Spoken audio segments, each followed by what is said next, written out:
Welcome back to another episode of Infidelity Tales Lab. We're thankful for your continued viewership.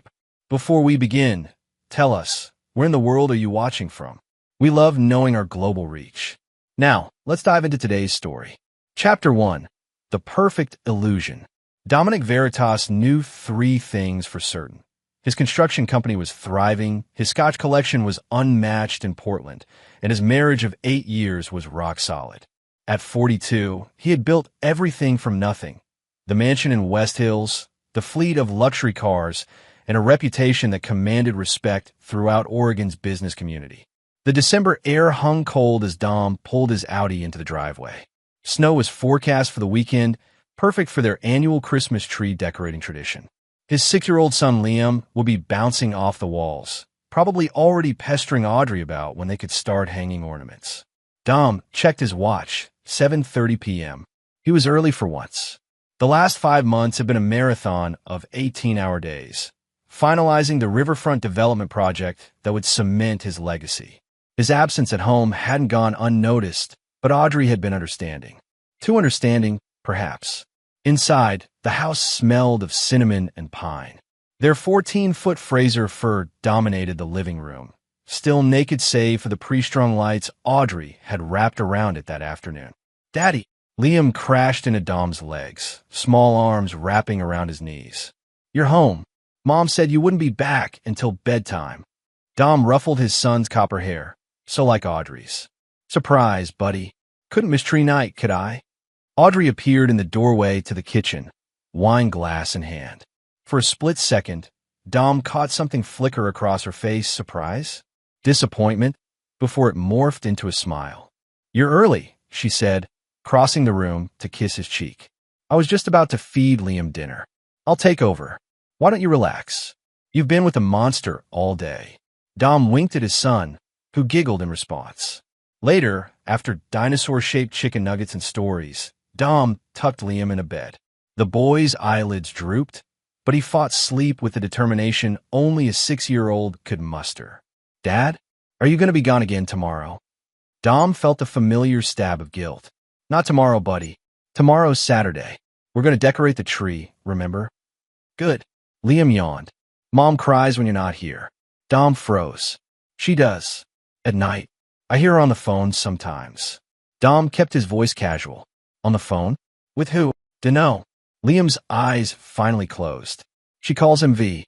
Dom sat motionless beside his son's bed long after the boy's breathing had steadied into sleep. He tried to rationalize. V could be anyone. Vivian, her friend from spin class. Or Victor, her brother in Seattle.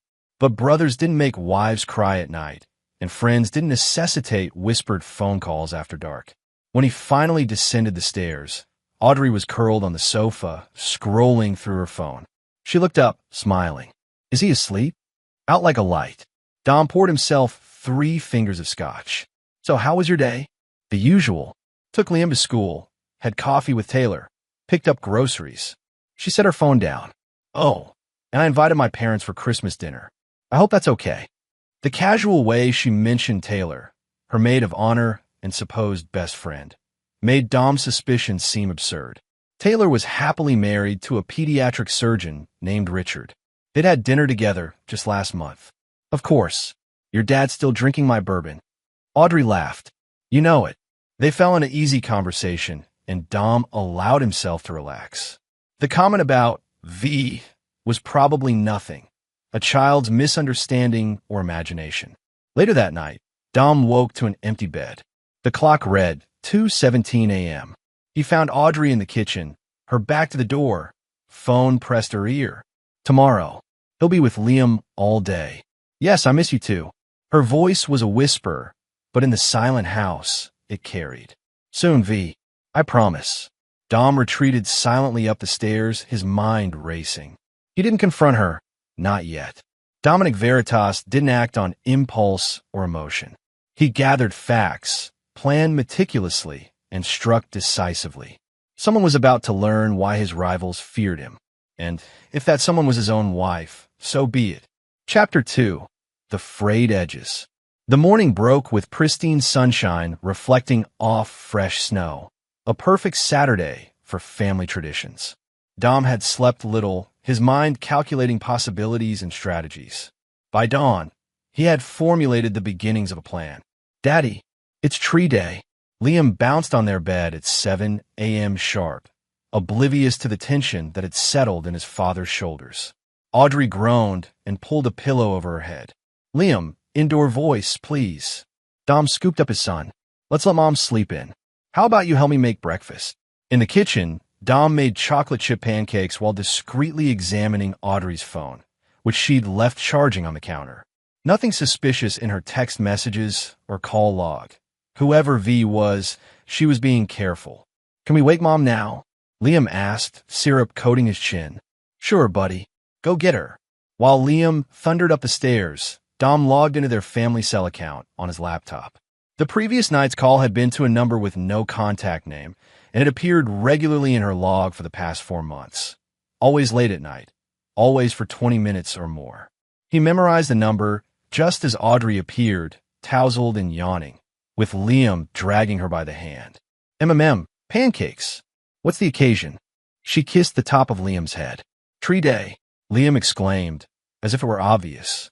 Breakfast passed with forced normalcy as Dom played the role of attentive husband while his mind processed the betrayal. For months of late-night calls while he worked himself to exhaustion providing for them. After breakfast, they moved to the living room to begin decorating. The massive tree dominated the space, its branches still bare except for the pre-strung lights Audrey had wrapped around it the previous day. "I think the lights need to be plugged in first to make sure they all work," Dom suggested, looking for the cord. Audrey handed him a string of lights from a box. "Plug these in, hon." What happened next would forever be etched in Dom's memory. Liam lunged forward, panic in his eyes, and yanked the plug from Dom's hand. "No, Daddy, the wires are cut. Look." His small finger pointed to frayed copper near the plug.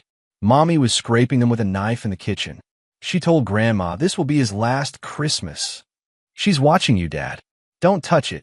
The room froze. Audrey's face drained of color, her eyes darting between Liam and Dom. "Liam." Audrey's voice was sharp. "What are you talking about?" "I was fixing the lights, not." "Don't lie, Mom. I saw you. With a knife." Dom maintained perfect composure, even as ice flooded his veins. He knelt to Liam's level. "Buddy, I need you to be very specific. When did you see Mom with these lights?" "Yesterday, when you were at work. She was in the kitchen with the knife and the lights." His lower lip trembled. "She was on the phone with Grandma, saying it would be your last Christmas." Dom's eyes met Audrey's. Her face had shifted from shock to something calculating. "Liam has such an imagination," she said with a nervous laugh. "I was trimming the frayed ends with scissors, not a knife. And I was telling Mom this would be our last Christmas in this house if your development goes through. Remember? We talked about moving closer to downtown." It was a plausible explanation. Too plausible, too quick. Dom examined the plug. The copper wires were indeed exposed, with clean, deliberate cuts that would have created a dangerous short circuit when plugged in. This wasn't wear and tear. This was intentional. "Liam, go to your room for a bit. I need to talk to Mom." "But the tree. We'll finish it soon. I promise." Once Liam was upstairs, Dom faced his wife. "Explain." Audrey's hands fluttered nervously. "Dom, you can't possibly think. These lights are old. The wiring frays. I was trying to fix them. With a kitchen knife? Instead of simply buying new ones? We're not exactly struggling financially, Audrey. You're overreacting.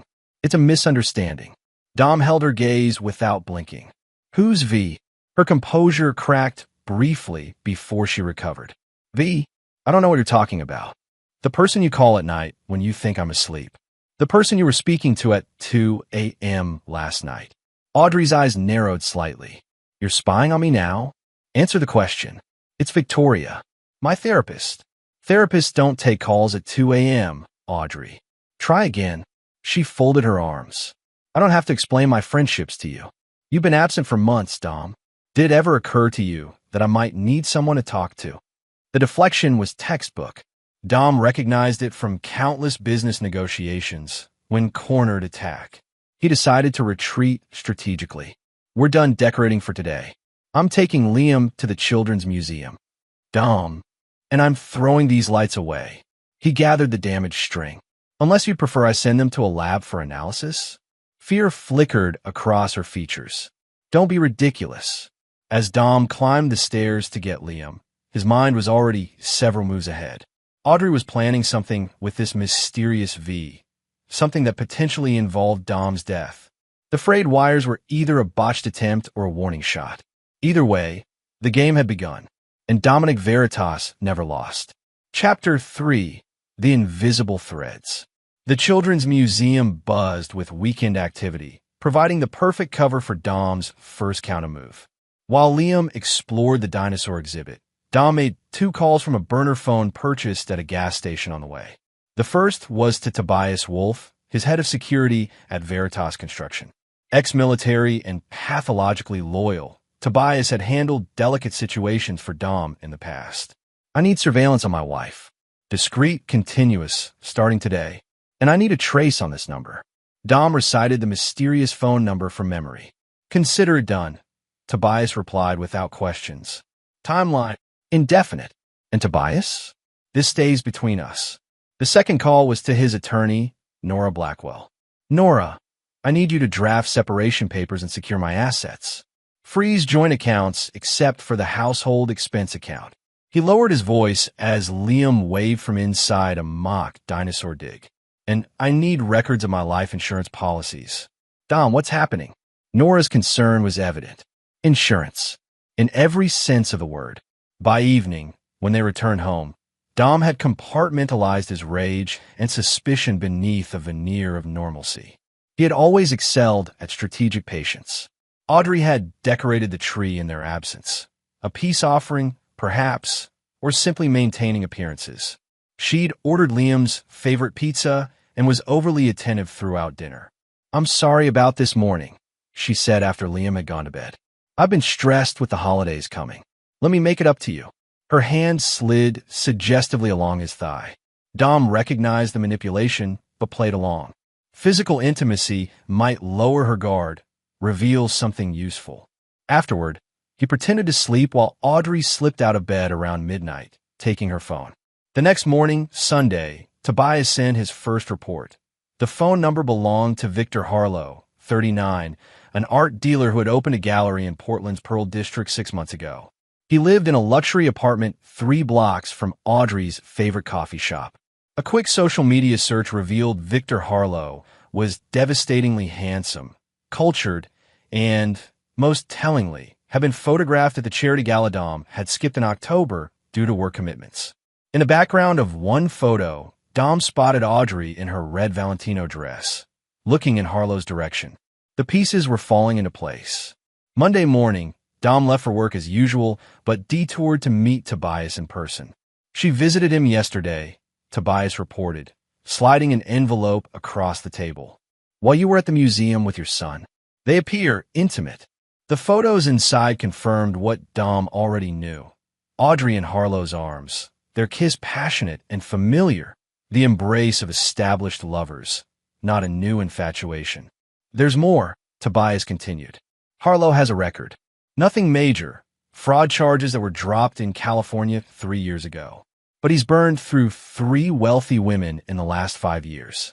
Moves to their city, establishes himself, begins a relationship, then somehow ends up with substantial assets before disappearing. A con man, Dom said flatly. A sophisticated one. His gallery is legitimate but struggling. His apartment is rented under a corporate name, and he's carrying significant debt. Dom absorbed this information with cold calculation. And my life insurance? $3 million, plus the business valuation of roughly $20 million. Your wife is the sole beneficiary. The picture was now crystal clear. Audrey and her lover weren't just having an affair. They were planning to kill Dom for his money. The Christmas lights had been the first attempt, likely botched by Liam's unexpected presence in the kitchen. Keep watching them, Dom instructed. I want to know everything.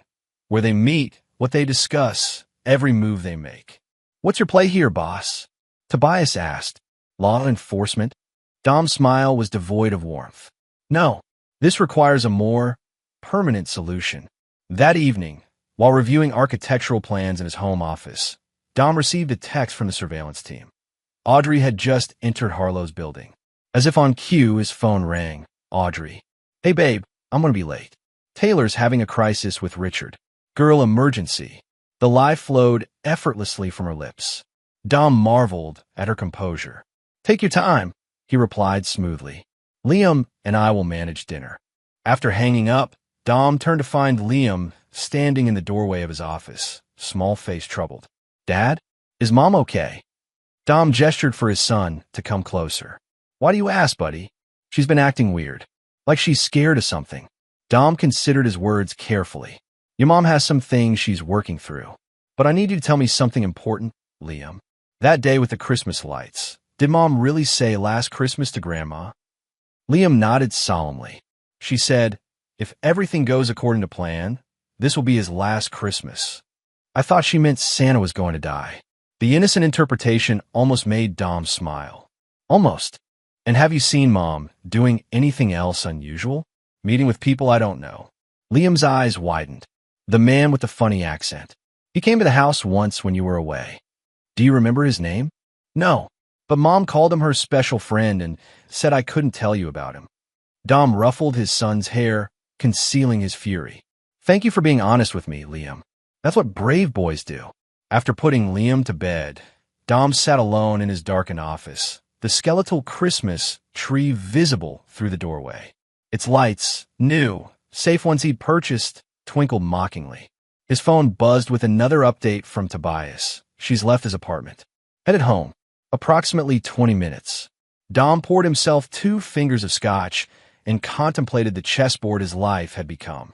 Audrey and Harlow thought they were the players, but they'd fatally misunderstood who they were dealing with. In the construction business, Dom had faced down corrupt officials, violent union bosses, and ruthless competitors. He hadn't built his empire by surrendering when threatened. He'd done it by eliminating threats so thoroughly that no one dared cross him again. Audrey and her lover had made their opening move with those frayed Christmas lights. Now was Dom's turn, and Dominic Veritas played to win. Chapter 4. The Elaborate Trap. For the next 2 weeks, Dom executed the first phase of his strategy, surveillance and intelligence gathering. He became the perfect husband, attentive, loving, completely unsuspecting. He worked regular hours, brought home flowers, and even suggested a romantic weekend getaway after Christmas. Meanwhile, Tobias's team documented every meeting between Audrey and Victor Harlow. They placed discreet listening devices in Harlow's apartment and gallery, capturing conversations that turned Dom's blood to ice. We need to try again, Harlow had told Audrey during one meeting. The lights were too obvious. Something untraceable this time. His food, Audrey had suggested. He takes supplements every morning. I could gradually increase the dosage. They were discussing poison, a slower, more methodical approach than electrocution. Dom adjusted his schedule, pretending to take his supplements while actually disposing of them. He began subtly documenting his symptoms, mentioned headaches to colleagues, canceled a lunch due to stomach issues, even stumbled slightly when walking with Audrey one evening. The performance had the desired effect. The surveillance team reported Audrey's excited call to Harlow. It's working. He's showing symptoms. On December 23rd, Dom initiated Phase 2 division. He called Audrey's parents and, with carefully crafted concern, mentioned her emotional difficulties and concerning behavior. He described finding prescription bottles she'd hidden, suggested she might be struggling with the holiday season. She's been so distant, he told her mother with believable worry. I'm concerned about her stability around Liam. The seeds of doubt successfully planted. Dom then approached Liam's school counselor with similar concerns, creating a paper trail that would later prove invaluable. That evening, he suggested they host a Christmas Eve dinner the following night. Nothing fancy, just your parents, my sister, maybe a couple of friends. He watched Audrey's reaction closely. Tomorrow? That's so last minute, Dom. Her protest was immediate. I thought it would be nice. Family tradition and all that. He shrugged casually. I'll handle everything if you're too busy. Audrey hesitated, visibly calculating. Let me check if my parents are available. Great. and I was thinking of inviting someone from work, Tobias and his wife. You've met them at company events. Dom kept his tone light. Oh, and why don't you invite your friend from the gallery? The one who helped you pick out that painting for the dining room. Her face paled. What friend? The art dealer. Victor something? You mentioned him a few weeks ago. The trap was set. If she refused to invite Harlow, it would seem suspicious. If she agreed, Dom would have them both in his controlled environment. I don't really know him that well, Audrey stammered. No pressure.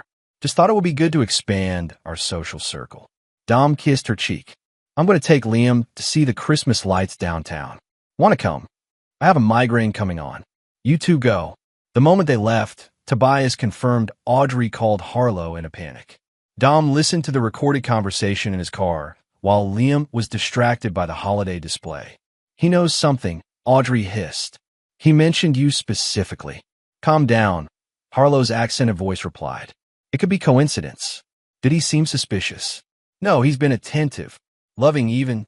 Then we're fine. Accept the invitation. I'll come to dinner. We'll act like casual acquaintances.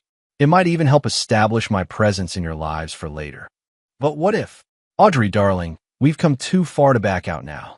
The supplements are working. Another week, maybe two, and it will look like natural causes. A tragic holiday heart attack. Just keep playing the devoted wife a little longer. Dom couldn't help but admire their confidence. They truly believed they were the predators rather than the prey. Later that night, after Liam was asleep, Dom added a crushed sleeping pill to Audrey's wine, just enough to ensure she wouldn't wake when he accessed her phone. While she slept, he meticulously documented her text exchanges with Harlow, transferred incriminating photos to his secure server, and placed a sophisticated tracking program on her device. Christmas Eve arrived with a blanket of fresh snow. Dom spent the morning preparing, not for dinner, but for the next phase of his revenge.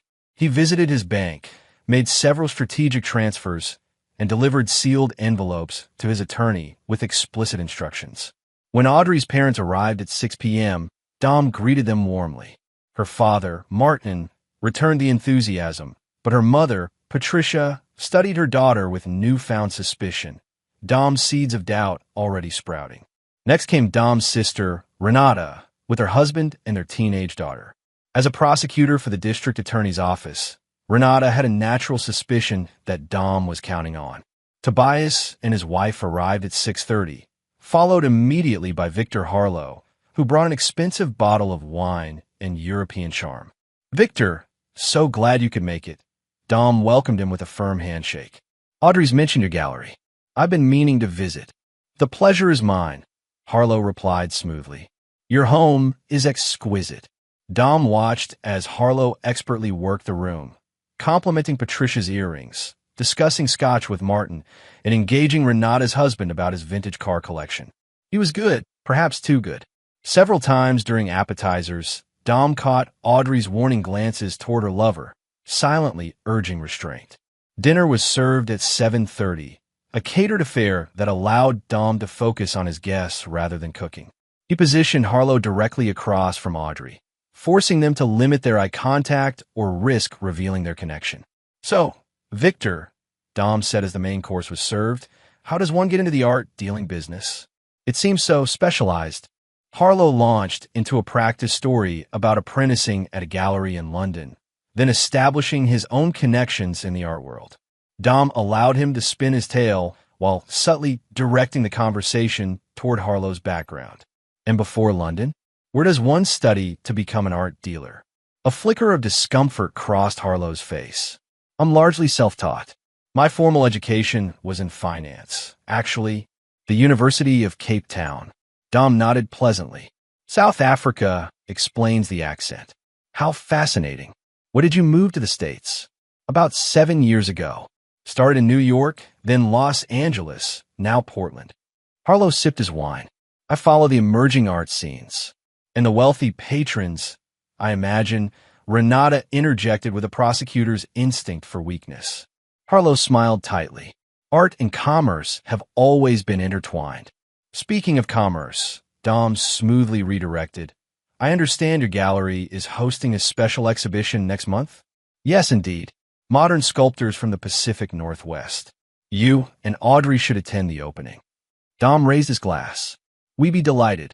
The evening progressed with superficial pleasantries, but underneath ran currents of tension. Dom observed Audrey's increasing discomfort as he continued to probe Harlow's background with seemingly innocent questions. By dessert, both conspirators were visibly on edge. As guests prepared to leave, Dom executed the evening's final maneuver. He pulled Harlow aside, ostensibly to show him a painting in his office. I understand you're quite knowledgeable about valuation, Dom said, closing the door behind them. I've been considering diversifying my investments. Harlow relaxed slightly, on familiar ground. Art could be an excellent investment vehicle. I'd be happy to advise you. Dom moved to his desk and opened a folder. Actually, I'm more interested in your opinion on these. He spread out surveillance photos of Harlow and Audrey, entering his apartment building, embracing one particularly explicit image of them in Harlow's car. The color drained from Harlow's face. These are quite compelling, Dom finished, his voice calm. As is the recording of you discussing how to poison me. Harlow's hand moved subtly toward his jacket pocket. I wouldn't, Dom warned. Tobias was military police for 12 years. He recognized the outline of your weapon the moment you arrived. It's why you're sitting across from rather than beside me. What do you want? Harlow asked, mask of charm completely dissolved. At the moment, nothing. Merely an introduction. Now you know who I am. Dom gathered the photos unhurriedly. We'll discuss terms after the holidays. Until then, continue as normal. You're blackmailing me? Dom's laugh held no humor. No, Mr. Harlow. I'm informing you of what's coming. Blackmail would imply you have a choice. When they rejoined the party, Harlow's composure had cracked. He made hasty goodbyes, avoiding Audrey's concerned glance. After all guests had departed and Liam was tucked in bed, Audrey confronted Dom in their bedroom. What did you say to Victor? He practically ran out of here. Dom removed his cufflinks calmly. We discussed art investments. Perhaps he's not as confident in the market as he claims. Audrey studied him, searching for signs he knew more than he revealed. Finding none in his carefully controlled expression, she retreated to the bathroom. Alone, Dom allowed himself a small smile of satisfaction. The trap was set, the players positioned. Christmas morning would bring the next phase of his plan, one that would shatter the foundation of Audrey and Harlow's scheme while ensuring Dom maintained the moral and legal high ground. After all, revenge was meaningless if it cost him custody of Liam, and Dominic Veritas intended to take everything that mattered while leaving his enemies with nothing. Chapter 5. The Poison Chalice. Christmas morning dawned bright and cold. Dom woke before Audrey, his mind cleared despite the complexities of his plan. Today would set in motion the destruction of Victor Harlow, while continuing to build the case against Audrey. Liam burst into their bedroom at 6:30 a.m., vibrating with excitement. Santa came. Can we open presents? Please, please, please. Dom laughed genuinely. His love for his son remained the one pure thing in his life. Let's let Mom wake up first, buddy. Audrey stirred, putting on a convincing show of Christmas enthusiasm for Liam's benefit. Dom watched her carefully, noting the moments when her smile didn't reach her eyes, cataloging each glance at her phone. Downstairs, surrounded by wrapping paper and ribbons, Dom presented Audrey with a small, elegant box. Merry Christmas, my love. Inside was a platinum bracelet studded with diamonds. Audrey's surprise seemed genuine as she clasped it on her wrist. It's beautiful, Dom. Thank you. She kissed him, maintaining their facade of marital bliss. Consider it the first of many gifts today, Dom replied with a cryptic smile. After breakfast, while Audrey cleaned up the kitchen, Dom slipped away to his office for a scheduled call with Tobias. Harlow left his apartment an hour ago, Tobias reported. Headed to the gallery. Perfect. Proceed as planned. Dom returned to family festivities, suggesting they take Liam sledding at the park in the afternoon. Audrey agreed, though she checked her phone repeatedly throughout the morning. Expecting a call? Dom asked innocently. Just checking the weather, she lied smoothly. At noon, as they prepared for sledding, Dom's phone rang. He answered, listened briefly, then frowned. Everything okay? Audrey asked. Slight problem at the gallery, Dom improvised. Water pipe burst. The security system alerted Tobias. Since we're heading out anyway, I'll swing by and check the damage. Shouldn't take long. Audrey's expression shifted from concern to concealed panic. Victor's gallery? Why would your security system? Not Victor's. The riverfront gallery space. Dom maintained an innocent expression. Part of the development project. Why would you think of Victor's place? Since we were just talking about him last night. Her recovery was quick but insufficient. I'll meet you both at the park, Dom said, grabbing his coat. Start sledding without me. As he drove, Dom received confirmation from Tobias that everything was proceeding according to plan. 3 of his most trusted employees had entered Harlow's gallery through the back entrance, disabled the security cameras, and were awaiting further instructions. Harlow looked up in surprise when Dom walked through the front door of his otherwise empty gallery. We're closed for Christmas, he said, tension evident in his shoulders. Dom smiled coldly. I'm not here as a customer. Your threats won't work, Harlow said, attempting bravado. I've handled worse than you. Have you? Dom circled the gallery slowly, examining paintings with feigned interest. 3 wealthy women in 5 years. Quite the profitable pattern until now. Harlow blanched. You don't know what you're talking about. Sandra Mercer in Los Angeles. Divorced her husband 6 months after meeting you. Dead from apparent suicide 3 months later. You disappeared with approximately $2 million. Dom paused before a large abstract canvas. Then Elizabeth Cornell in San Francisco. Widowed, inexplicably changed her will to include you. Died of accidental overdose. Another $3 million. This is absurd. Then the fraud charges that mysteriously disappeared when the primary witness recanted. Very convenient. Dom turned to face Harlow directly. You're sloppy, Victor, or whatever your real name is. Harlow's hand moved toward his desk. My men are already here, Dom said quietly. 3 of them. Ex-military, like Tobias. Currently holding position in your back office, your storage room, and by your private elevator. Would you like to meet them? The gallery owner froze, calculation replacing fear in his eyes. What do you want from me? Your complete cooperation, Dom replied simply. Starting with your phone. After initial resistance, Harlow surrendered his device. Dom's tech specialist remotely accessed it, downloading messages, photos, and call logs documenting his relationship with Audrey and their murder plot. Now for phase 2, Dom continued. You're going to call Audrey and break things off. Tell her you've been discovered, that you're leaving town immediately. She'll never believe that. We have a plan to murder me and take my fortune. Yes, I'm aware. Dom's voice remained eerily calm. But plans change when variables shift. I'm a variable you failed to properly calculate. For the next hour, Dom outlined exactly what Harlow would say to Audrey. The gallery owner's resistance crumbled as Dom methodically revealed the extent of his knowledge, not just of their affair and murder plot, but of Harlow's numerous financial irregularities, the falsified provenance papers for several pieces in his gallery, and his real identity, Vincent Hargrove, wanted in the UK for art fraud. You make the call now, on speaker, Dom instructed. Deviate from the script, and those fraud charges in California will suddenly be back on the table, along with new evidence concerning Sandra Mercer's suicide. Trapped, Harlow complied. When Audrey answered, he launched into the prepared speech about being exposed, about Dom's business associates asking questions, about needing to leave the country immediately. What are you talking about? Audrey's voice was frantic. Victor, we discussed this. Nothing's changed. Everything's changed, Harlow replied, genuine fear bleeding into his performance. Your husband is not who we thought. I'm leaving tonight. You should consider doing the same. But the plan. Forget the plan. Harlow nearly shouted, his eyes locked on Dom's impassive face. It's over, Audrey. I'm sorry. After the call ended, Dom smiled thinly. Very convincing. Now, for your departure. You're letting me go? Disbelief colored Harlow's voice.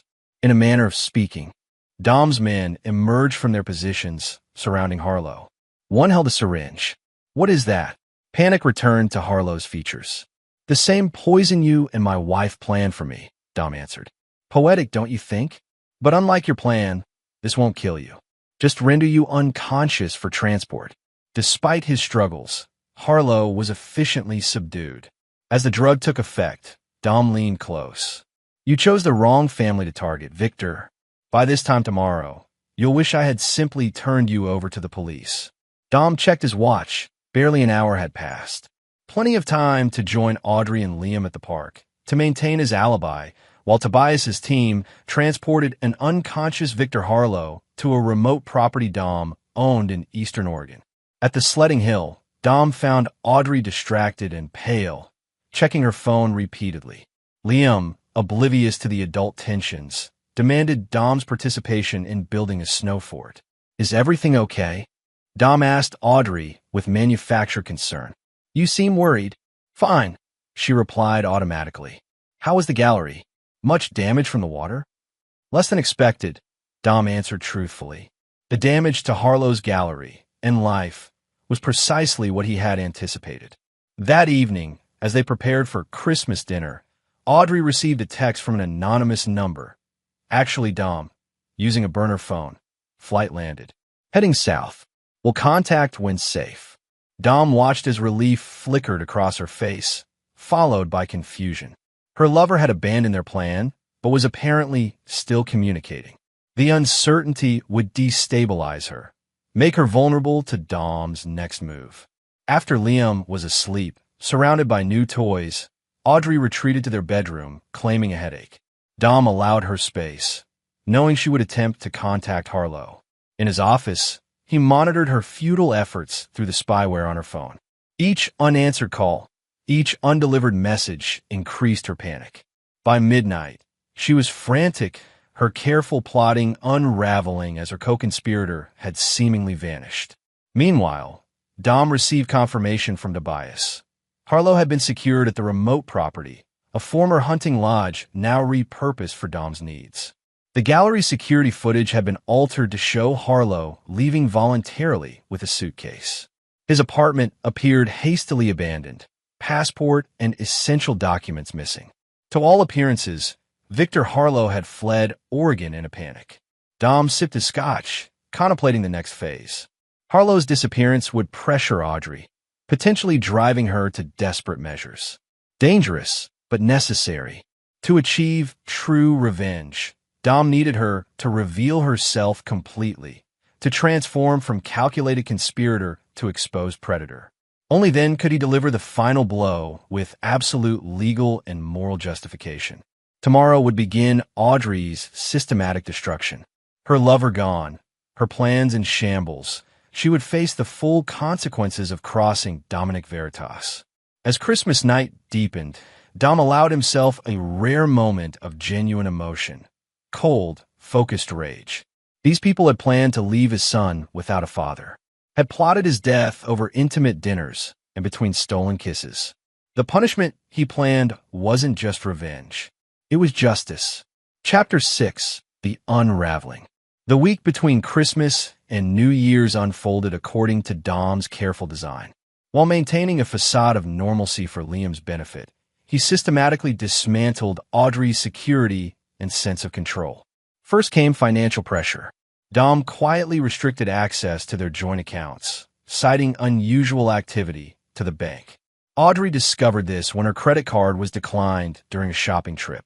There must be some mistake, she told Dom that evening. My card was rejected at Nordstrom. Dom frowned with convincing concern. That's strange. I'll call the bank in the morning. Probably just holiday fraud protection. Use cash for now. Of course, when Audrey checked their safe, half of the emergency cash was mysteriously missing. Next came social isolation. Dom casually mentioned to their friends that Audrey hadn't been feeling well lately, perhaps the stress of the holidays. He suggested they give her space, effectively cutting off her support network without raising suspicion. At the same time, he increased his own visibility as a devoted husband and father. He left work early, brought home dinner, organized family movie nights. To outsiders, Dom appeared to be compensating for his workaholic tendencies, finally prioritizing family. 3 days after Christmas, Dom implemented the next phase, surveillance anxiety. He mentioned installing a new security system after that break-in down the street. The cameras will cover all entry points, he explained as technicians worked throughout the house. And the monitoring service alerts my phone if there's unusual activity. The message was clear. Audrey's movements were being watched. Her home was no longer a safe space for plotting. Meanwhile, Victor Harlow remained at the remote property, his disappearance now generating whispers in Portland's art community. Dom arranged for a concerned client to file a police report, ensuring official attention while controlling the narrative. Detective Roland Keyes, an old acquaintance who owed Dom a favor, was assigned to the case. He interviewed Dom regarding Harlow's attendance at their Christmas Eve dinner. Seemed perfectly normal, Dom told the detective in his office, with Tobias present as a witness. Mentioned some upcoming travels, but nothing specific. Is something wrong? Probably nothing, Keyes replied. His gallery assistant reported him missing after he failed to return for a scheduled appointment. His apartment looks like he packed in a hurry. Any chance your wife might know more? I understand they had some professional contact regarding artwork. Dom frowned thoughtfully. She never mentioned anything beyond basic business interactions. But you're welcome to speak with her. The detective's interview with Audrey, which Dom observed from his home office via the new security cameras, revealed her growing distress. She maintained composure while claiming minimal acquaintance with Harlow, but her eyes darted nervously to her phone throughout the conversation. That evening, Dom discovered her frantically searching through his office files. Looking for something? He asked from the doorway. Audrey startled violently. I need the insurance paperwork. For my car. The registration renewal. In the filing cabinet under Vehicles, Dom replied mildly. Though I'm surprised you'd need that at 11 o'clock at night. Her hands trembled as she pulled out the correct folder. Dom noticed she also glanced at the insurance life folder before closing the drawer. Is everything all right, Audrey? You seem on edge lately. Just holiday stress, she muttered, avoiding his gaze. You'd tell me if something was bothering you, wouldn't you? We don't keep secrets from each other. The irony hung heavy in the air between them. Of course, she lied. The following day, Dom received word from Tobias. Harlow had finally broken. After 5 days of isolation, psychological pressure, and a strategic application of fear, the art dealer had provided a complete confession, documented on video. He's detailed everything, Tobias reported. The affair, the murder plot, previous victims. Even provided account numbers for his offshore holdings. Perfect, Dom replied. Maintain his isolation. I'll need him coherent for the final phase. That night, Dom executed his masterstroke. While Audrey slept, aided by the sedative he'd added to her wine, he accessed her laptop. Rather than simply gathering evidence, he planted it. Emails supposedly recovered from deletion showing her correspondence with Harlow, discussing Dom's murder and the insurance payout. The emails were carefully backdated and contained just enough factual information to be convincing, while including details that could be verified through other evidence Dom had collected. He then placed a call from Audrey's phone to Detective Keyes' office, immediately disconnecting, a seemingly accidental dial that would appear in phone records, suggesting panic. The next morning, New Year's Eve, Dom suggested they spend the day as a family. Let's take Liam to the Science Museum, then have an early dinner. He can watch the East Coast ball drop before bedtime. Audrey agreed distractedly, her attention clearly elsewhere. Throughout the museum visit, she checked her phone compulsively, growing increasingly agitated when no messages arrived. At the restaurant, while Liam was distracted by dessert, Dom leaned forward. You seem troubled all week. Is there something you want to talk about, Audrey? For a moment, indecision flickered across her face. Dom could almost see her calculating. Confession? New plan? Continued deception? I'm fine, she finally said. Just tired. You know you can tell me anything. Dom pressed, his voice gentle. Whatever it is, we can work through it together. The offer of false salvation, the suggestion that confession might lead to forgiveness, was the final psychological pressure point. That night, after Liam was asleep, Audrey broke. Dom found her in their bathroom, a glass of wine in hand, tears streaming down her face. What's happened? He asked, maintaining his concerned husband persona. Victor's gone, she whispered. He's just gone. The art dealer? What do you mean gone? We were. She swallowed hard. We were involved. Dom allowed shock and hurt to transform his features. Involved? You mean? We were having an affair. Audrey confessed, words tumbling out. For months. And now he's disappeared and I don't know what to do. Dom stepped back, letting betrayal replace concern. How could you do this? To me? To our family. I'm sorry, she sobbed. I made a terrible mistake. But Dom, I'm scared. Something's wrong. Victor wouldn't just leave like this. What aren't you telling me? Dom demanded. Was it just an affair, or was there more? Audrey's eyes widened. What do you mean? The Christmas lights, Audrey. The frayed wires. Liam said you were scraping them with a knife. That was an accident. I was trying to fix them. Was it? Dom's voice hardened. Or was it something else? Something involving Victor and my life insurance policy? Her face crumpled. It wasn't. We didn't. Dom pulled out his phone, revealing the surveillance photos of her with Harlow. Don't lie to me anymore. I know everything. Audrey collapsed onto the bathroom floor, all pretense abandoned. He said no one would get hurt, that we would just pressure you to sign the business over. The lights were just to scare you, to make you think accidents were happening around you. And the supplements? The poison? Her shock was genuine. How did you? I've known for weeks, Audrey. Every plot, every plan, every meeting with your lover. Did you really think I wouldn't protect myself? That I would just die conveniently while you collected millions? Rage replaced fear in her eyes. You arrogant bastard. You were never home. Always at work. Always with your precious projects. Victor appreciated me, valued me. Victor Harlow appreciated your access to my money, Dom corrected coldly. Just like he appreciated Sandra Mercer's and Elizabeth Cornell's before you. Did he tell you about them?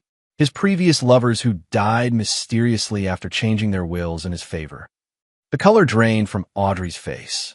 You're lying. Am I? Perhaps you should ask Detective Keyes about Victor's background. Oh wait, you already called him, didn't you? From your phone last night around 2 a.m. I didn't call anyone. The phone records say otherwise. Dom's smile was devoid of warmth. Just like the recovered emails detailing your murder plot say otherwise. Audrey lunged for the bathroom door, but Dom blocked her path. It's too late for running, Audrey. Far too late. As midnight approached and distant fireworks began celebrating the new year, Dominic Veritas laid out the consequences of his wife's betrayal. There would be no police involvement, yet. No public scandal. Instead, Audrey would sign divorce papers giving Dom full custody of Liam and relinquishing all claims to his assets. In return, the evidence of your murder plot stays private, Dom concluded. You walk away with nothing but your freedom. Refuse, and Detective Keyes receives everything. The recordings, the emails, Harlow's confession. Confession, Audrey whispered. You've spoken to Victor? Dom's smile chilled her. Let's just say Victor and I have come to an understanding about his role in all this. He's been quite forthcoming. Defeated, Audrey signed the papers Dom produced from his briefcase. As she scrawled her signature, tears splashing onto the documents, Dom felt neither satisfaction nor relief, only cold confirmation that justice was being served. Pack a bag, he instructed. You'll stay at a hotel tonight. Tomorrow, you'll leave Portland. I don't care where you go, but you will never contact Liam or me again. You can't keep me from my son, Audrey protested weakly. Dom placed a final document before her. This is a confession detailing your affair with Harlow and your plot to murder me. Sign it, and it remains sealed unless you violate our agreement. Challenge me for custody, attempt contact, speak to anyone about what happened here, and it goes straight to the police. As Audrey signed with a shaking hand, Dom added, Your lover made the same arrangement. Neither of you can implicate the other without destroying yourselves. The perfect trap, mutually assured destruction that ensured both conspirators' silence and cooperation. While Audrey packed, Dom called Tobias with new instructions regarding Harlow. The art dealer would be released, with evidence of his past crimes held as insurance against any future trouble. By 1 a.m., Audrey was gone from the house, escorted by one of Tobias's men to a downtown hotel. By morning, she would be on a plane to wherever she chose to rebuild her shattered life, as long as it was far from Dom and Liam.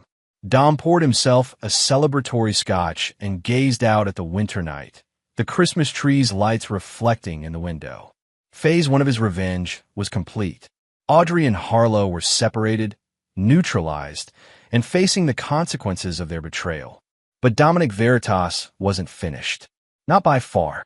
The real punishment was yet to come. Chapter 7. The Ruthless Reckoning. 6 months passed. Spring turned to summer, and the initial shock of Audrey's departure had settled into a new normal for Dom and Liam. Dom had crafted a careful narrative for his son and their social circle. Audrey had suffered a nervous breakdown and was receiving treatment at a private facility in Arizona. Dom presented himself as the supportive husband, sending regular care packages and facilitating occasional phone calls between mother and son. These calls, of course, were carefully monitored.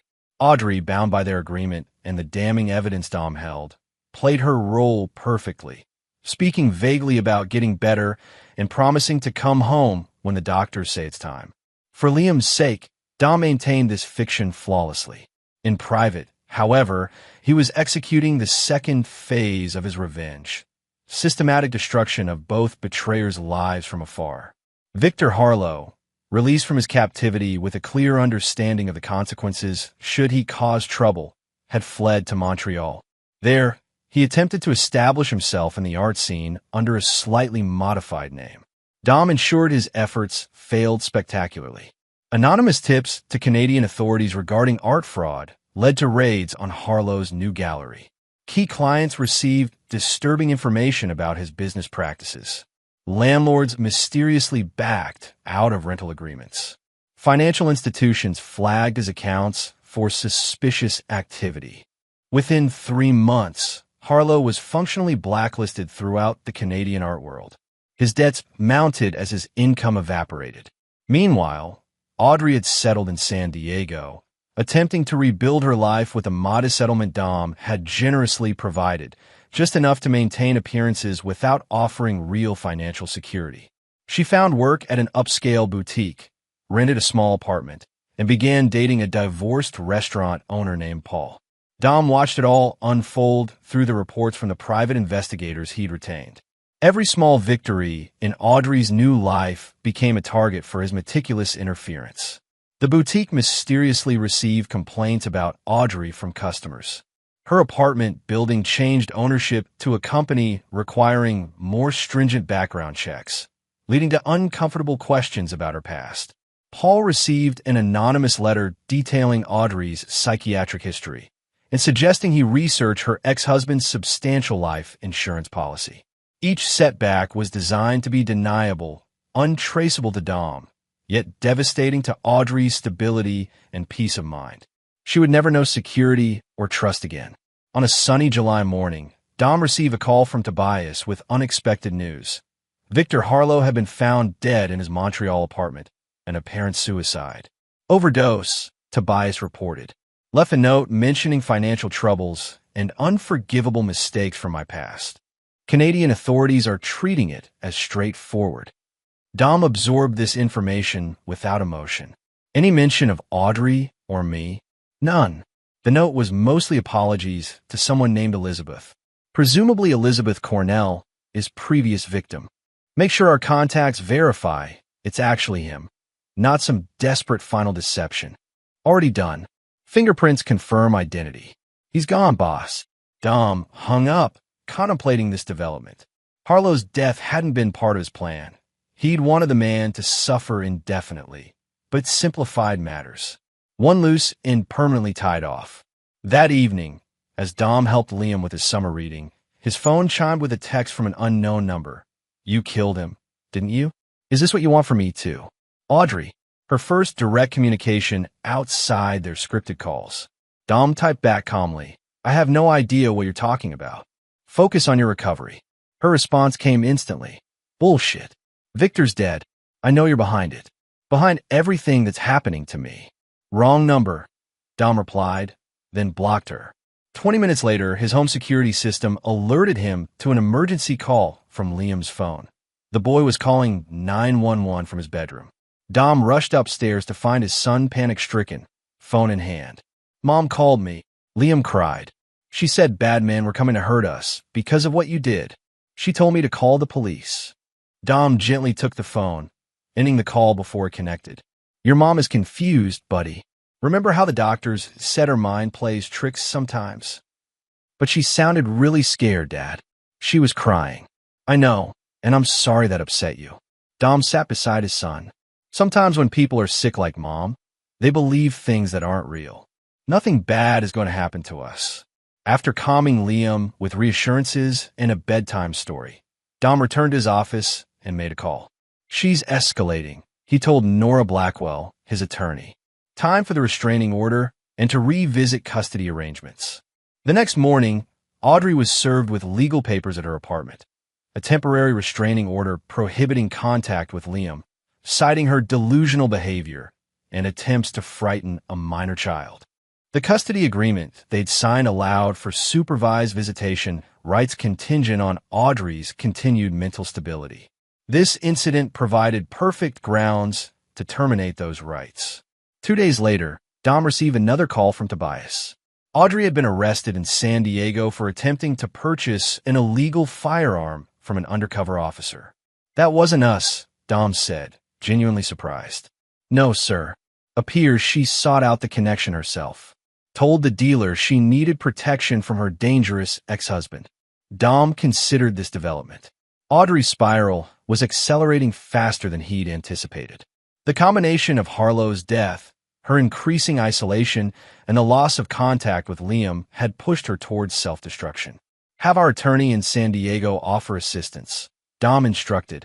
Post her bail, but ensure the conditions include psychiatric evaluation. Helping her boss? Tobias sounded confused. Controlling the narrative, Dom corrected. I want her evaluated by professionals of our choosing. Her instability documented officially.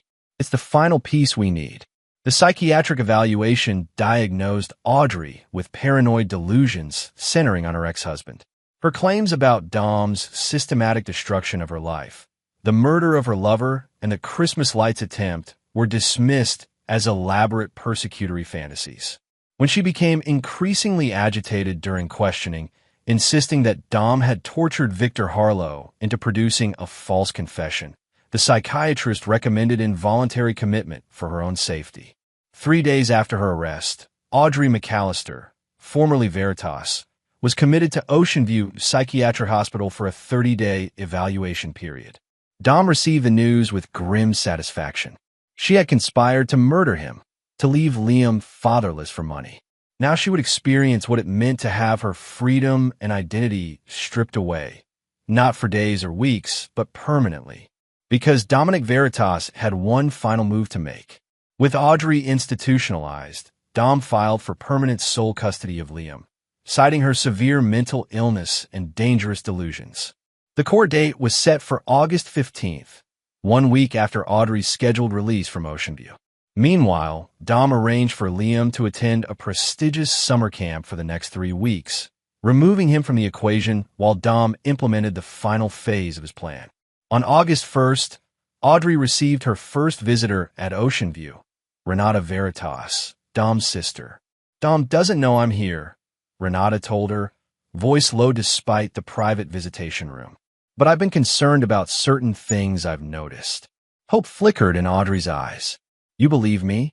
Let's say I have questions. Renata slid a notepad across the table. Write down everything, dates, details, names. Don't speak aloud.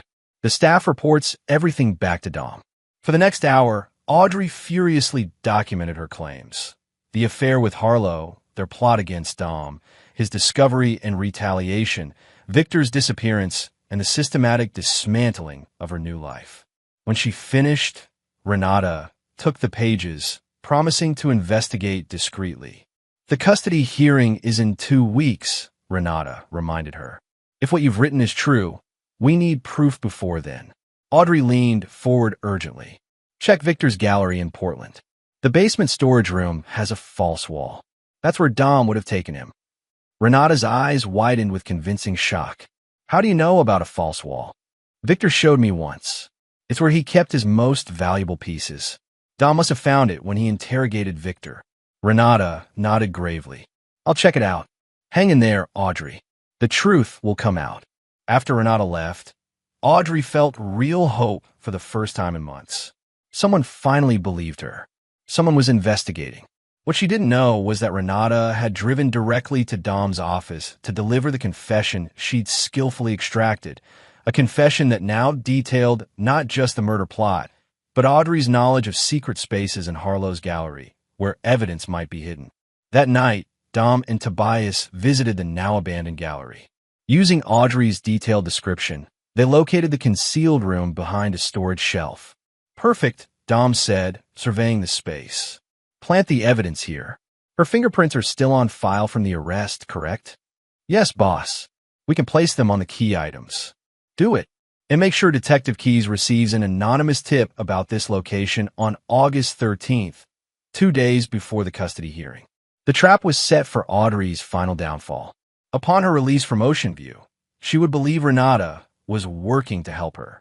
In reality, she was walking into a carefully constructed legal nightmare that would ensure she never saw Liam again.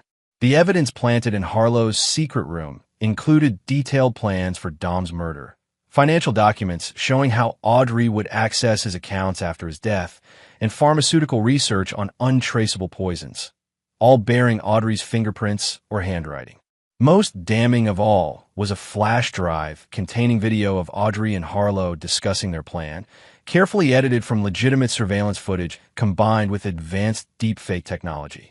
The video quality was deliberately imperfect, just enough to be admissible while disguising the technical manipulation.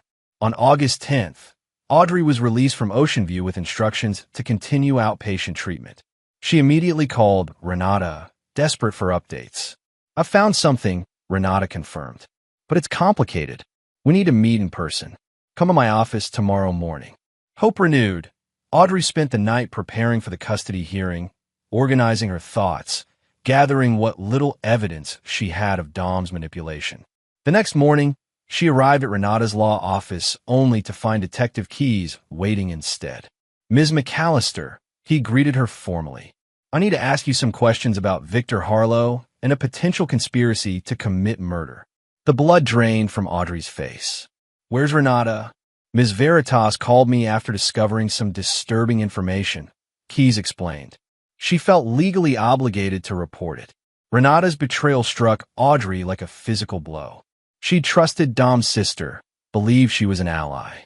The questioning lasted hours. Every explanation Audrey offered was countered with evidence of her guilt. Her insistence that Dom had framed her only reinforced the psychiatric evaluation's conclusion of paranoid delusions. When Keyes finally placed her under arrest for conspiracy to commit murder, Audrey collapsed in defeated sobs. "He won," she whispered. "He destroyed everything." On August 15th, as Audrey sat in county jail awaiting arraignment, the family court granted Dom permanent sole custody of Liam. The judge cited Audrey's severe mental illness, violent tendencies, and ongoing criminal proceedings as ground for terminating all parental rights. That evening, Dom celebrated his victory quietly in his home office. Audrey faced years in prison. Her reputation, freedom, and relationship with Liam were permanently destroyed. Even if she somehow avoided conviction, she would remain forever branded as mentally unstable, her claims about Dom's machinations dismissed as delusions. As for Harlow, his death had been convenient but unnecessary for Dom's plans. The man had destroyed himself, crushed under the pressure of losing everything he'd built through manipulation and fraud. Dom poured himself a congratulatory scotch and gazed at the photo of Liam on his desk. Everything he'd done had been to protect his son, to ensure the boy would never again be used as a pawn in someone else's scheme. Tomorrow, he would pick up Liam from summer camp. They would begin their new life together, free from Audrey's betrayal and Harlow's manipulations. Dominic Veritas had faced the ultimate betrayal and responded with calculated, merciless justice. Those who had conspired to destroy him had instead destroyed themselves. As he had told Harlow months ago, he played to win. Always. Chapter 8. The Ghost of Christmas Yet to Come. 3 years passed with the relentless efficiency that characterized Dom's life. Liam grew from a confused 6-year-old to a thoughtful 9-year-old who rarely mentioned his mother anymore. The official story, that Audrey had suffered a mental breakdown culminating in criminal behavior, was accepted without question by their social circle. Dom had rebuilt their lives methodically. They'd moved to a new home in Lake Oswego, away from the memories of betrayal. Veritas Construction had expanded into Seattle and San Francisco. Dom had even begun dating occasionally. Nothing serious, just enough to present the image of a well-adjusted single father moving forward. Audrey remained incarcerated at the Oregon Women's Correctional Facility, serving a 12-year sentence for conspiracy to commit murder. Her appeals had been denied, her claims of Dom's manipulation dismissed as further evidence of her delusions. As for Victor Harlow, he existed now only as a footnote in Portland's art community, a talented but troubled dealer who had died under regrettable circumstances. The perfect December evening found Dom and Liam decorating their Christmas tree, a tradition Dom had carefully maintained despite its painful associations. "Dad," Liam asked, hanging a handmade ornament. "Do you ever miss Mom?" The question caught Dom off guard. Liam rarely initiated conversations about Audrey anymore. "I miss the person I thought she was," Dom answered carefully. "The mother who loved you very much." Liam nodded, absorbing this. "Mrs. Kelsey says that sometimes sick people get better. Could Mom get better someday?" Mrs. Kelsey was Liam's therapist, a necessary support Dom had arranged following Audrey's departure and subsequent imprisonment. "Mental illness is complicated," Dom explained. "Some people recover, others don't. The important thing is that you're safe and loved. Could I write her a Christmas card?" Mrs. Kelsey said it might help me process my feelings. Dom hesitated. Direct contact with Audrey wasn't part of his plan. He'd worked diligently to sever that connection, to ensure Liam would eventually forget the woman who had been willing to leave him motherless for money and a lover. But refusing might raise questions, might make Liam suspicious of the narrative Dom had constructed. "I think I'll be fine," Dom conceded. "I'll help you send it to the facility."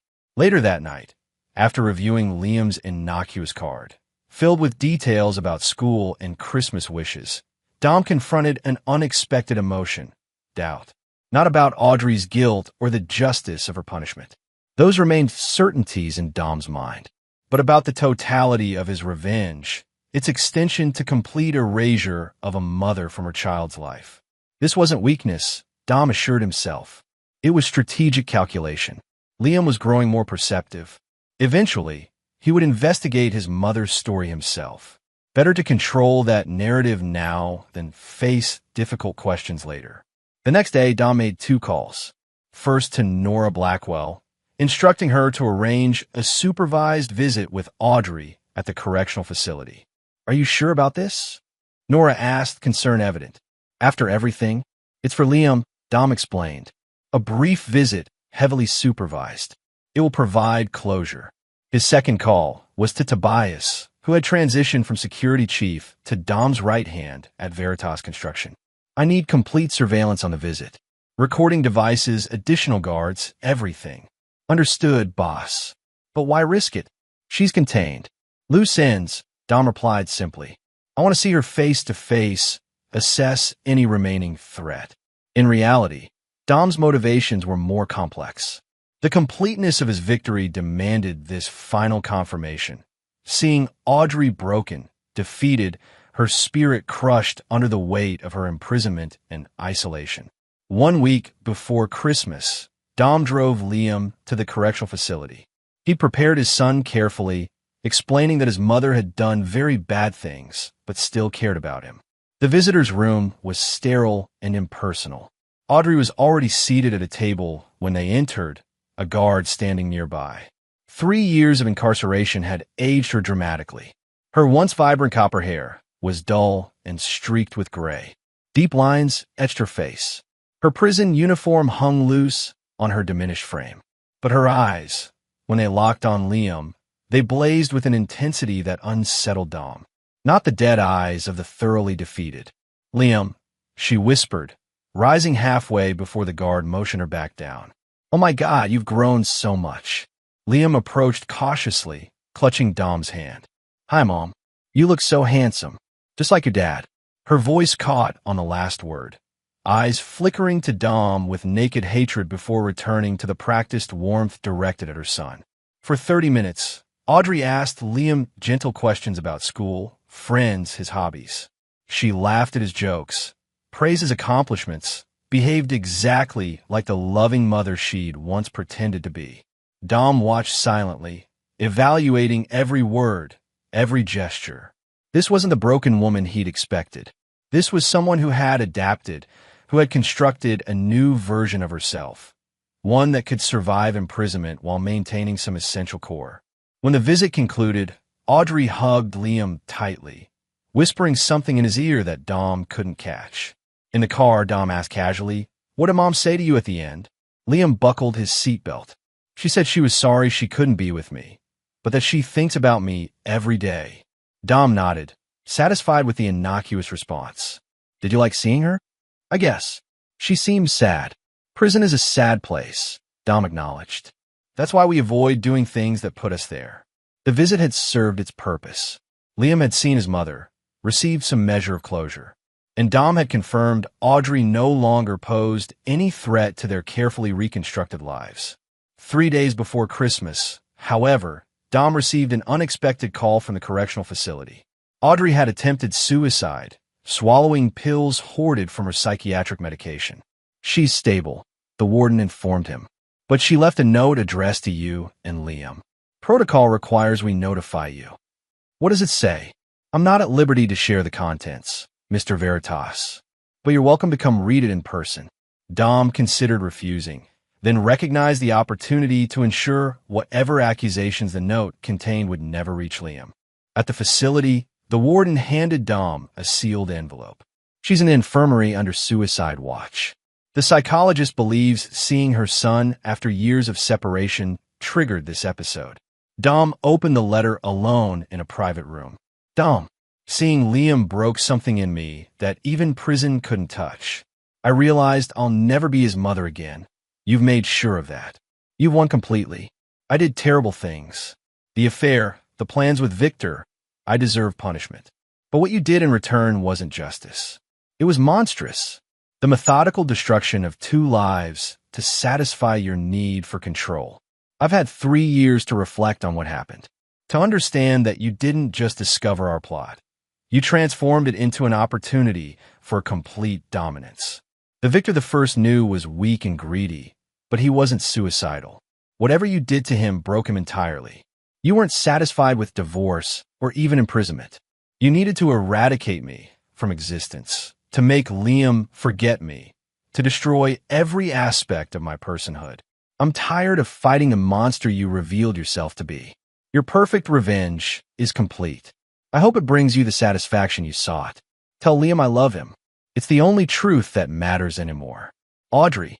Dom reread the letter twice, searching for hidden threats or manipulations. Finding none, he folded it precisely and placed it in his pocket. The accusation of monstrous behavior didn't trouble him. Audrey had plotted his death for financial gain, had been willing to orphan Liam for money and a lover. Her perspective on proportionate justice was irrelevant. Yet something in her words lingered uncomfortably. Not guilt. Dom felt no remorse for destroying those who had tried to destroy him, but a question about necessity, about where justice ended and vengeance began. He shook off the unwelcome introspection. Dominic Veritas didn't second-guess his decisions. He made them decisively and lived with the consequences. The warden reappeared. "Will you be visiting Ms. McAllister in the infirmary?" "No," Dom replied definitively. "That chapter is closed." On Christmas Eve, as Dom and Liam continued their tradition of driving through neighborhoods to admire holiday decorations, his phone rang with an unknown number. "Mr. Veritas?" An unfamiliar voice. "This is Chaplain Reynolds from the correctional facility. I'm calling about Audrey McAllister." Dom's grip tightened on the steering wheel. "What about her?" "She's asked me to contact you. She's made a second attempt. More serious this time. The doctors aren't optimistic." "I see." Dom kept his voice neutral, aware of Liam singing along to Christmas music beside him. "She's requested to see her son one last time." I understand the complicated circumstances, but— No, Dom interrupted firmly. That's not possible. A pause. Mr. Veritas, whatever occurred between you and Ms. McAllister, this appears to be a genuine deathbed request. As a man of faith, I urge you to consider. The answer is no. Goodbye, Chaplain. Dom ended the call, pushing away the unwelcome question of whether even his ruthlessness had limits. Audrey had tried to kill him. She had forfeited any right to compassion, any claim to motherhood. If she died tonight, it would be the final line in a story Dom had written, the complete erasure of a threat to his family. The perfect revenge, executed flawlessly over years. Yet as they returned home and prepared for Christmas morning, Dom found himself returning to Audrey's letter. You transformed it into an opportunity for complete dominance. Had he simply responded with appropriate force to an existential threat? Later that night, after Liam was asleep, Dom's phone rang again, the chaplain. She's gone, Mr. Veritas. Audrey passed 20 minutes ago. Dom absorbed this information without visible reaction. I understand. She regained consciousness briefly at the end. Asked me to tell you something. The chaplain's voice held no judgment, only solemn purpose. She said, tell Dom he was right about Victor. He was using me, but wrong about Christmas. I never wanted to hurt Liam's father. I just wanted to scare you into paying attention to us again. After hanging up, Dom poured himself a scotch and stood before the Christmas tree. The same lights that had started everything 3 years ago glowed softly, illuminating ornaments collected over a lifetime, before and after Audrey. Had she been telling the truth at the end? Had the Christmas lights truly been meant as a warning rather than an attempt on his life? Had he built his elaborate revenge on a misinterpretation? No, the evidence had been clear. The supplements, the poison, the conspiracy with Harlow. Whatever revisionist history Audrey had created in her final moments couldn't change the documented facts. Dom finished his scotch, mentally closing the final chapter of Audrey McAllister's story. She had betrayed him, conspired against him, and paid the ultimate price. Justice had been served completely and irrevocably. Tomorrow would be Christmas morning. Liam would wake excited to open presents, blissfully unaware that his mother had died alone in a prison infirmary. Eventually, Dom would tell him. Another carefully constructed narrative that protected Liam while ensuring Audrey remained a cautionary tale rather than a person worthy of mourning. As he climbed the stairs to bed, Dom felt no triumph in Audrey's death, no satisfaction beyond the knowledge that this chapter was finally, permanently closed. His revenge had been methodical, comprehensive, and ultimately fatal, just as he had intended from the moment he discovered her betrayal. Dominic Veritas protected what was his. Always. Without mercy, without forgiveness, and without regret. Chapter 9. The Price of Victory. 5 years after Audrey's death, Dominic Veritas stood at the pinnacle of success. Veritas Construction had expanded into an international development firm. Their Lake Oswego home had been replaced by a modern architectural masterpiece overlooking the Columbia River. 14-year-old Liam was thriving, academically gifted, socially confident, the perfect reflection of his father's strength and ambition. The scars of betrayal had faded to nearly invisible lines, referenced only in occasional questions from Liam about the mother he barely remembered. She was troubled. Dom would explain with practiced neutrality. Mental illness, poor choices. She loved you, but couldn't overcome her demons. The narrative satisfied Liam's curiosity without revealing the uglier truths. The affair, the murder plot, Dom's meticulously executed revenge. Those details remained buried in sealed court records and Dom's carefully compartmentalized memory. On a crisp December afternoon, Dom sat in his expansive office reviewing year-end reports when his assistant announced an unexpected visitor. Detective Roland Keyes is here to see you, sir. He says it's urgent. Dom frowned. He hadn't spoken to Keyes in years, not since Audrey's conviction. Send him in. Keyes had aged significantly.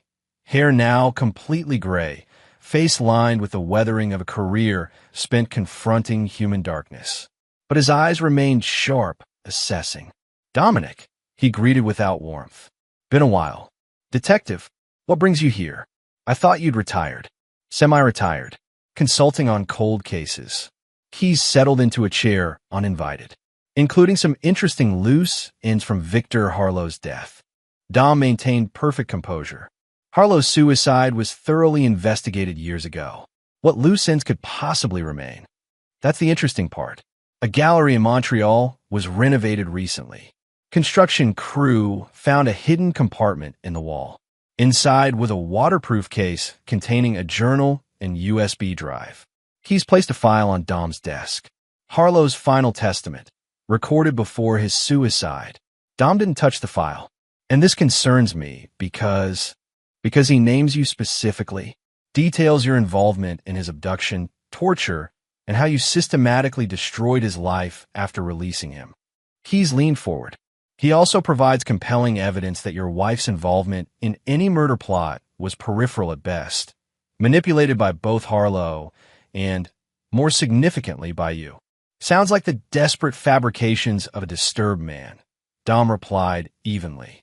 A man with a documented history of fraud and manipulation of vulnerable women. That's what I thought initially, Keyes agreed. Until forensic analysis confirmed the journal's authenticity. The evidence suggests Harlow didn't commit suicide at all. He was murdered after recording his confession. By whom? The evidence points to someone employed by Veritas Construction at the time. Someone who followed Harlow to Montreal on your orders. Tobias. Dom had sent him to monitor Harlow, not to kill him. But Tobias had always been overzealous in his loyalty, sometimes acting beyond his explicit instructions. These are serious accusations, Detective, based on the questionable testimony of a known criminal who, by your own admission, was attempting to manipulate my wife into murdering me. Keyes nodded. Serious indeed, which is why I came to you directly before taking this to the current investigation team. The implied offer was clear, cooperation in exchange for discretion. What exactly are you suggesting? Dom asked carefully. Harlow's evidence casts significant doubt on your wife's conviction. It suggests you manufactured or manipulated key evidence, coerced a false confession from Harlow, and orchestrated a complex frame-up. Keyes tapped the file. If true, you're looking at multiple felony charges. If true, Dom emphasized, which it isn't. Audrey McAllister was convicted in a court of law based on substantial evidence. Her appeals were denied. The fact that her co-conspirator attempted to absolve her posthumously means nothing. Ordinarily, I'd agree. But there's more. Keyes pulled out a second file. We've also recovered communications between you and your sister Renata, documenting your plan to trick Audrey into providing a false confession. Dom's mind raced. Renata had been careful. They both had. Any communications had been verbal, never written. Impossible. Renata kept receipts, Dominic. When she became a judge 2 years ago, she must have gotten nervous about past indiscretions. Created an insurance policy by documenting everything. Judge Renata Veritas. His sister had achieved her lifelong ambition, ascending to the federal bench, a position that required impeccable ethics and unimpeachable judgment. My sister would never betray family, Dom stated with absolute certainty. Not willingly, Keyes acknowledged. But her clerk found the documentation while researching a similar case. Duty-bound, he reported it. Renata is now under investigation herself. Her judicial appointment in jeopardy. The pieces clicked into place. This wasn't about justice for Audrey.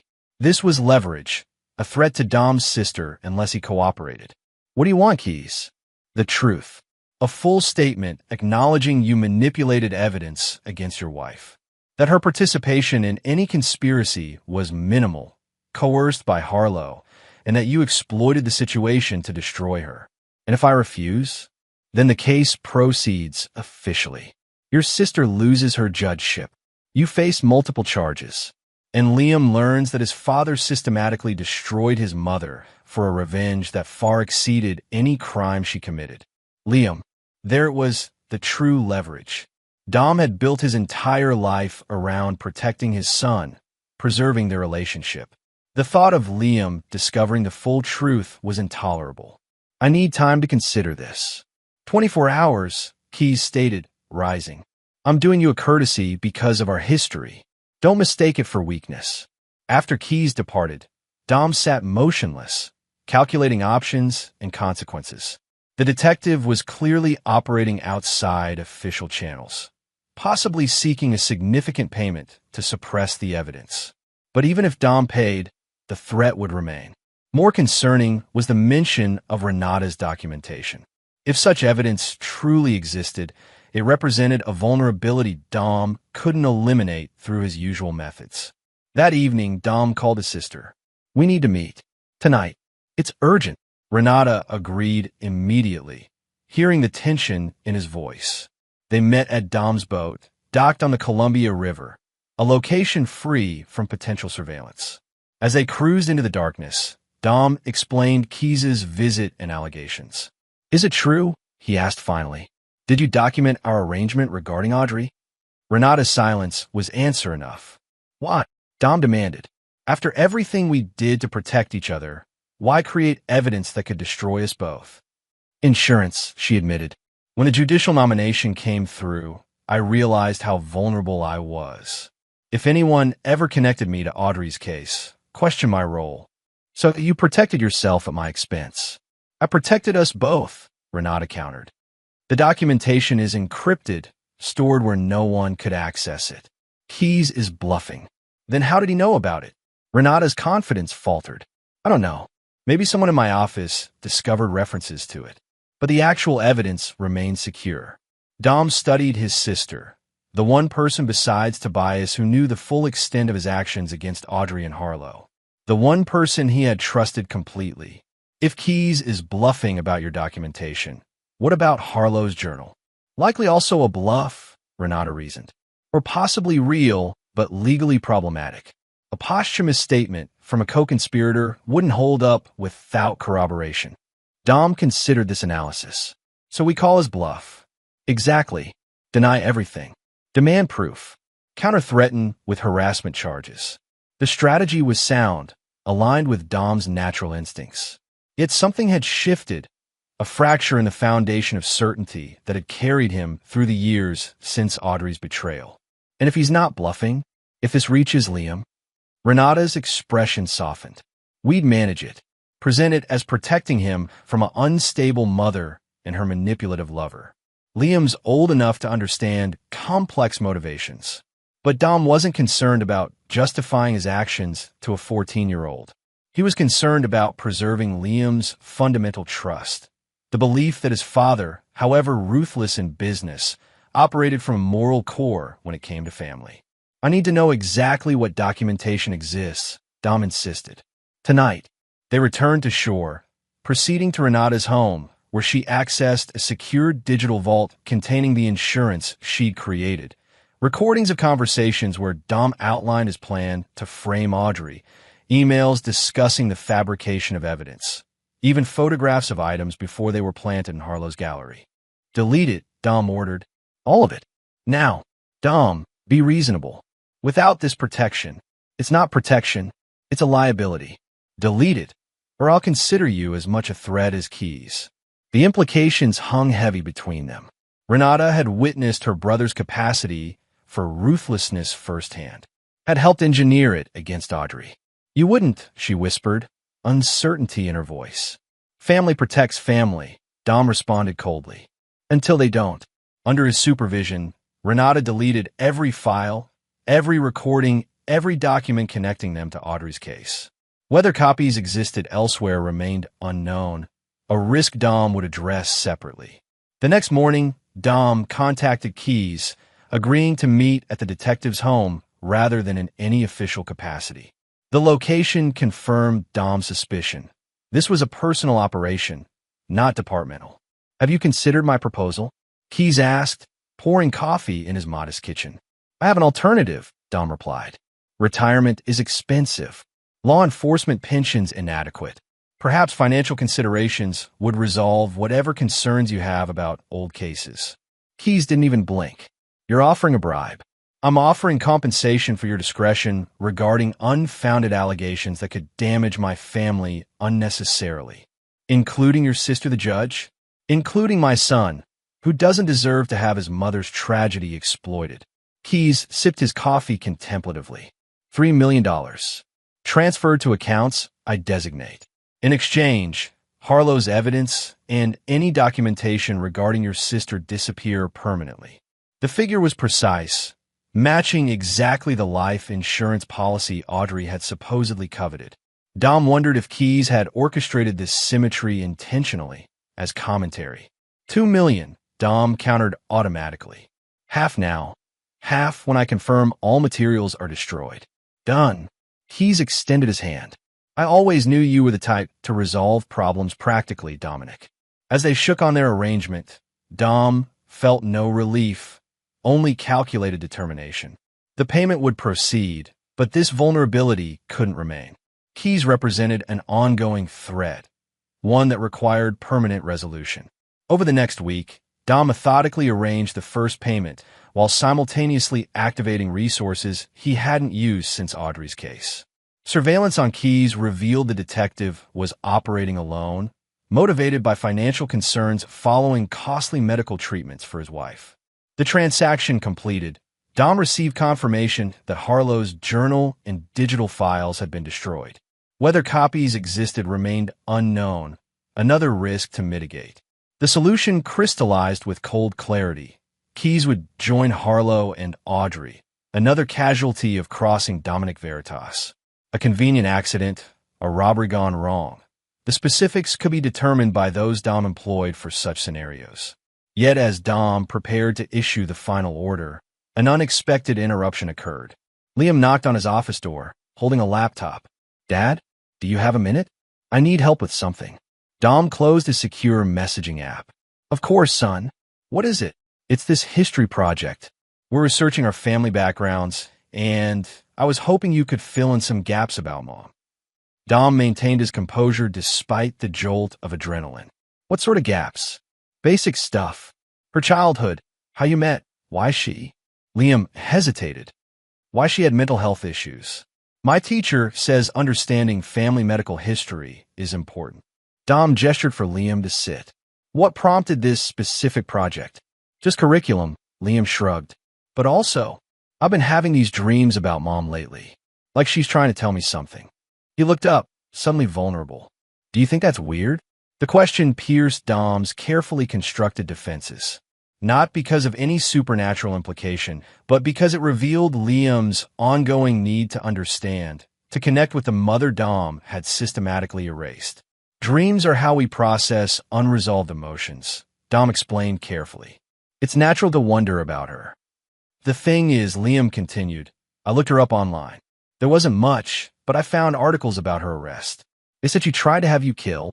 His voice broke slightly. Is that true? The moment Dom had anticipated and dreaded for years had arrived.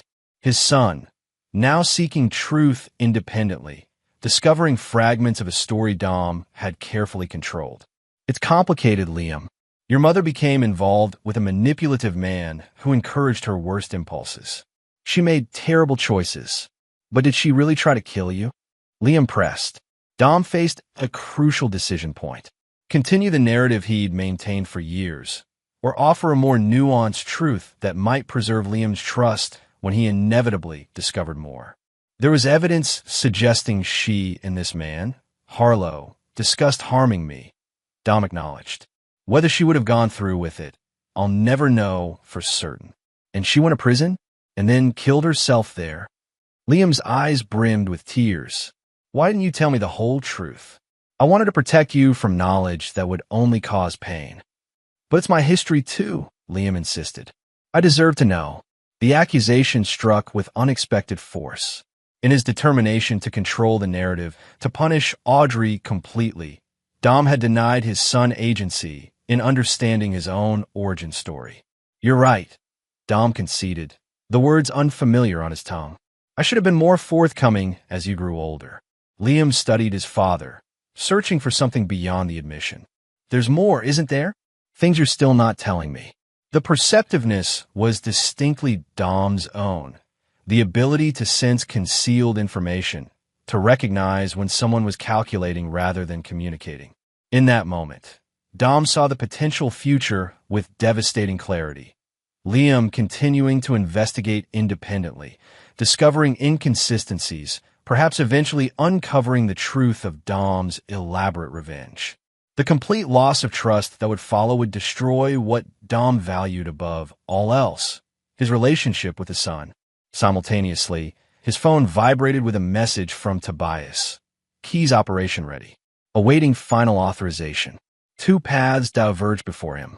Continue the pattern of ruthless elimination of threats, maintaining absolute control through whatever means necessary.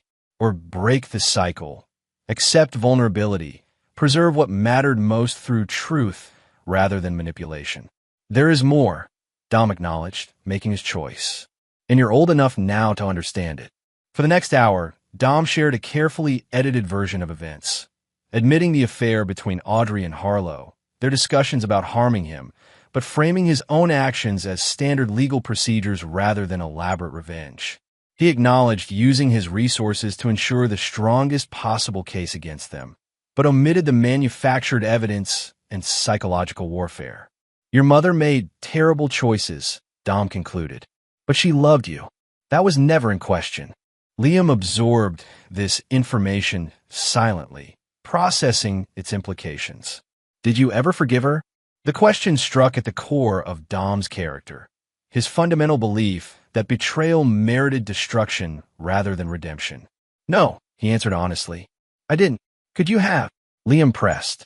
If she had lived, gotten help, changed? Dom considered this hypothetical with genuine reflection. I don't know. Forgiveness isn't natural to me. It isn't weakness, Liam said with unexpected wisdom.